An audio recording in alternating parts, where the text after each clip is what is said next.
کہتا ہوں کہ چاند نے اپنی شعاؤں سے، کرنوں سے تراشا ہے جسے، چاند نے اپنی شعاؤں سے تراشا ہے جسے، اس کے گھر کی نئی محراب دکھائیں گے تم۔ کہ کچھ شعر اور پڑھتا ہوں، اس میں ایک لفظ آ رہا ہے مہتاب، تو یہ میں بتا دوں، میں حالانکہ بدتمیزی ہے کہ یونیورسٹی کے اس پرانگن میں کھڑا ہوں میں، اور یہاں کسی کو لفظ کے معنی بتانا اچھی بات نہیں ہے، لیکن میرا شعر انجوائے کر سکے، سب لوگ شریک ہو جائیں، اس کا مقصد صرف یہی ہے۔ مہتاب کہتے ہیں چاند کو۔ میں دوستو اپنی مطلب 50 برس کے کیریئر میں کوئی 50 بار ہندوستان سے باہر گیا ہوں گا۔ اگر آپ دیکھیں گے میرے پاسپورٹ تو آدھے درجن سے زیادہ پاسپورٹس پر سارے ویزا لگ چکے ہیں، ختم ہو چکے ہیں میرے پاسپورٹ، تو اچھا اندازہ لگا سکتے ہیں آج میں نے کتنی یاترائیں کی ہیں۔ لیکن ایک ذرا سا بھی وقت ملتا ہے کہ میں اتنی دیر میں بھاگ جاؤں گا اور دلی ایئرپورٹ پہ اتر جاؤں گا یا بمبئی اتر جاؤں گا، تو چاہے وہ کہیں بھی ہوں، کسی بھی دیش میں ہوں، بھاگ کر آ جاتا ہوں ہندوستان میرے خمیر میں بھی ہے اور میرے ضمیر میں بھی ہے۔ میں اس ملک میں شاباش شاباش شاباش، اس ملک میں ایک بہت خوبصورت شہر ہے چنڈی گڑھ، اور اگر کوئی وہاں گیا ہو تو چنڈی گڑھ میں سیکٹر 17 اگر دیکھا ہو تو جیتے رہو، ایک طریقے کی جنت ہوتی ہے۔ ایک شام میں ایک مرتبہ میں وہاں تھا تو میں نے یہ دیکھا کہ ایک 5 فٹ 8 انچ کا ایک مہتاب ٹہلتے اس سڑک سے اس طرف آ رہا، تو میں حیرت میں پڑ گیا کہ آسمان کا مہتاب زمین پر، جب میری نظر ادھر گئی تو دیکھا کہ ایک مہتاب ادھر سے چلا گیا، اور پھر میں نے چاروں طرف نظر گھمائی تو میں کہ چاروں طرف مہتاب ہی مہتاب، چاروں طرف دکھے، وہیں پر 2 لائنیں کہیں، ارشاد آپ کے لیے شعر بھی ہے اور دعوت ہے۔ کہتا ہوں کہ چلتے پھرتے ہوئے مہتاب دکھائیں گے، چلتے پھرتے ہوئے مہتاب دکھائیں گے تمہیں، چلتے پھرتے ہوئے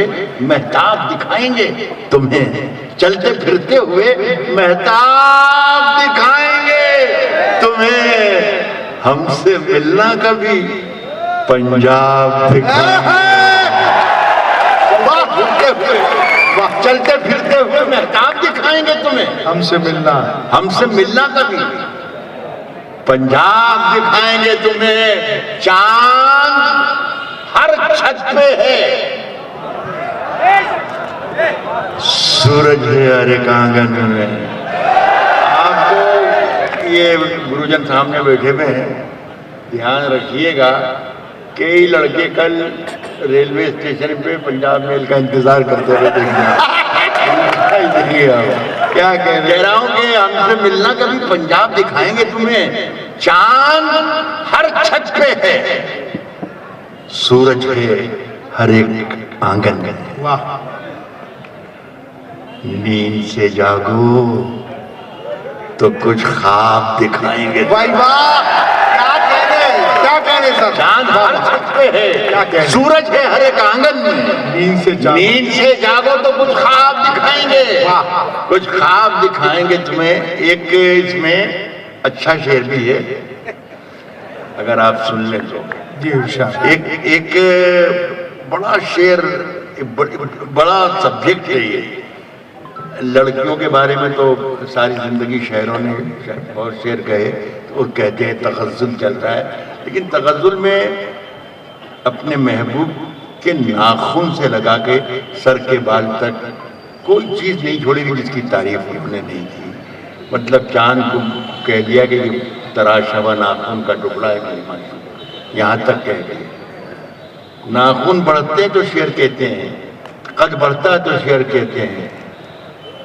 ہاتھ اٹھاتے ہیں تو شعر کہتے ہیں، سر اٹھاتے ہیں تو خطیب۔ پتہ نہیں کہ جس طریقے سے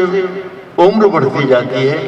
شاعر کی نظر پہ رہتی کہ اتنی عمر ہوئی تو اس میں یہ فرق آیا، اتنی عمر ہوئی تو اس میں یہ فرق آیا۔ پہلا ایک شعر بہت مقبول ہوا تھا، نظم تھی جوش ملی آبادی کی، لیکن انہوں نے بہت دہقانی طریقے سے کہا تھا کہ اس کے جھکنا کا دیکھو نار، ابھار جیسے گنگا کی موج، جیسے ترکی کی فوج، جیسے گدر انار، ویری مطلب بھونڈے طریقے سے، لیکن اتنے عظیم سبجیکٹ کو جب فراق گورکھپوری نے چھوا تو اس نے کہا کہ ذرا جمال، ذرا وصال کے بعد، ذرا وصال کے بعد، ذرا وصال کے بعد آئینہ تو دیکھ اے دوست، تیرے جمال کی دوشیزگی نکھر آئی۔ یہ فراق نے کہا۔ ایک اس اتنے بڑے سبجیکٹ کو راحت اندوری جیسا فقیر غزل چھونے کی کوشش کر رہا ہے۔ اگر میں کامیاب ہو گیا ہوں تو مجھے بتائیے، چاند ہر چھت پہ ہے، سورج ہے ہر ایک آنگن میں، نیند سے جاگو، نیند سے جاگو تو کچھ خواب دکھائیں گے تمہیں۔ اب سنی کہ دیکھیے یہ عمر بڑھ رہی ہے اور بڑھتے بڑھتے جو تبدیلیاں آ رہی ہیں اس پر شعر کہا جا رہا ہے۔ کہتا ہوں کہ چاند نے اپنی شعاعوں سے، کرنوں سے تراشا ہے جسے، چاند نے اپنی شعاعوں سے تراشا ہے جسے، اس کے گھر کی نئی محراب دکھائیں گے تو چاند، یار اس سے کچھ تھوڑا زیادہ اچھا تھا، اس سے بہت اچھا لگا آپ کو بھی، لیکن اس سے ذرا سا اگر آپ کر لیتے تو میری محراب کی قیمت وصول ہو جائے۔ ایک بار اور سناتا ہوں، ایک بار اور ہمت کرتا ہوں، ایک بار اور ہمت کرتا ہوں، ایک اچھا چل سنانے سے پہلے کہتا ہوں کہ چاند نے اپنی شعاعوں سے تراشا ہے جسے، اس کے گھر کی نئی محراب دکھائیں گے تمہیں، اس کے گھر کی نئی محراب دکھائیں گے تمہیں۔ ریت بن جاتا ہے، ریت بن جاتا ہے، ریت بن جاتا ہے، اڑ جاتا ہے سارا پانی، ریت بن جاتا ہے، اڑ جاتا ہے سارا پانی، جون میں گاؤں کا تالاب دکھائیں گے،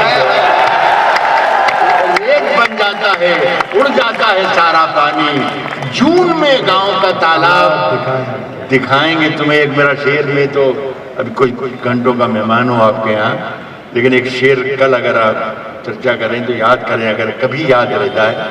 تو میرا ایک شعر ضرور یاد کر لینا، کیونکہ رات میں راحت اندوری نے چاہے کتنی بھی لفاظی کی ہو لیکن اس نے ایک شعر بھی سنایا تھا، یہ سن لیجیے گا شعر۔ جون میں گاؤں کا تالاب دکھائیں گے تمہیں، کہتا ہوں کہ پوچھتے کیا ہو، سبھی حضرات شرکت کر لیں، پوچھتے کیا ہو کہ رومال کے پیچھے کیا ہے، پوچھتے کیا ہو کہ رومال کے پیچھے کیا ہے، جون میں گاؤں کا تالاب دکھائیں گے تمہیں، ارے پوچھتے کیا ہو کہ رومال کے پیچھے کیا ہے، پھر کسی روز یہ سیلاب دکھائیں گے۔ ارے بابا بہت شکریہ،